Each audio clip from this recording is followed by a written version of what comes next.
Hi, and welcome to part 2 of the Centrify Hadoop demo. And now we're going to focus on how Centrify allows to implement strong access controls and how it can enforce the least privilege access model. And when I say that is, remember, to access and submit jobs with Hadoop, you're going to be using the Unix Linux CLI. So we need to enforce the least access model in which we can stop people from accessing systems that they have no business accessing.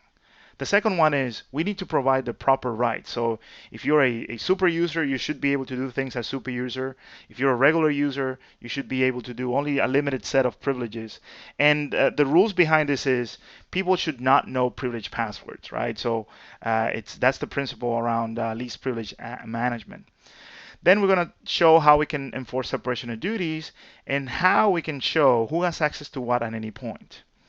First, let's talk about least access, right? So I have a cast of characters here that include different types of scientists. Like I showed you before, I have this multi-cluster environment, right? And I have, Cloudera scientists, I have Hortonworks scientists, and MapR scientists, right? So I've structured everything so only the people that work in the particular Hadoop vendor can access those clusters. So I'm going to open PuTTY real quick here, and let's just say I wanted to access my Cloudera node, right, as the Cloudera scientist. Notice the Active Directory password prompt, right? That shows right away that the PAM module identified this user as an AD user. Okay?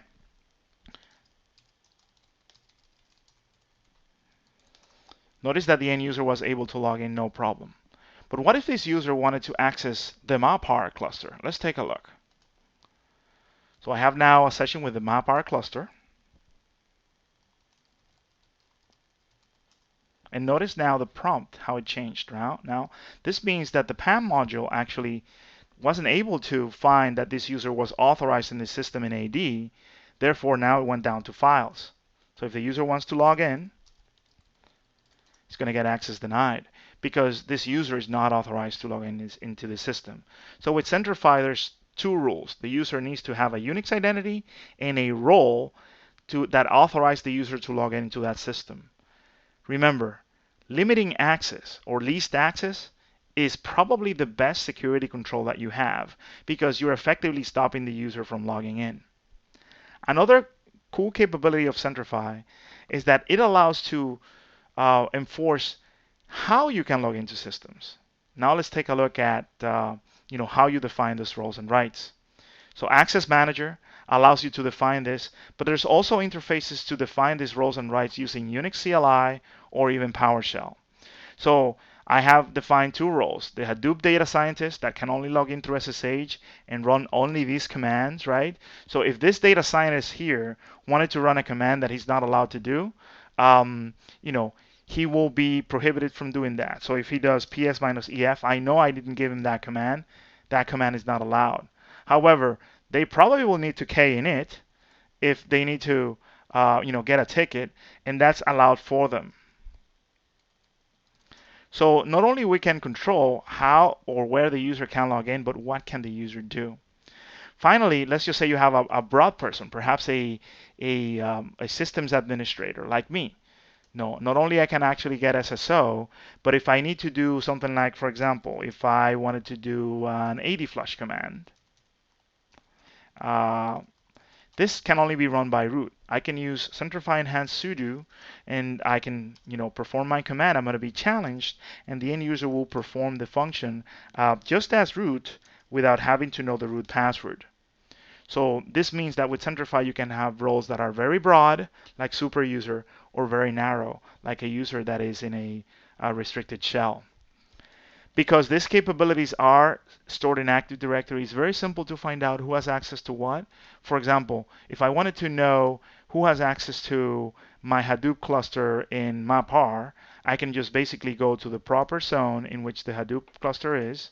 I can highlight a computer and say, I want to see who has access to N1. I can just do a show effective user rights. It's going to show me all the users that have access to it. And then I can basically take a look and say, okay, let me see if my MAPR scientist. So this is the Unix identity here, how the user got that right, right? What are the PAM rights that the user has, so this user can only access through SSH, and these are the commands that the user can run. If I prefer a report, I can actually use the report center here, and I can show real quick not only who has access to which systems, but what can they do, in what scope of systems, and what AD principal granted them the rights to do that. This is very important because when it comes to attestation, this is going to be a really strong tool. So in here, if I wanted to see my my Cloudera scientist can log into Node 1, Node 2, and Node 3 of Cloudera, this is the way that it can access only through SSH. These are the commands that the user can run. This applies only to, to the Cloudera cluster, and there's a group in AD that grants him that right, which is Hadoop Data Scientists. Finally, because if you're in a high security environment, you have to enforce the separation of duties. Centrify zones use the same discretionary access controls that Active Directory implements. That means that I can have a zone and I can delegate zone control and I can effectively separate the operational stuff versus the governance functions. So being able to perform functions like joining computers to the zone or adding or removing users, those are operational tasks.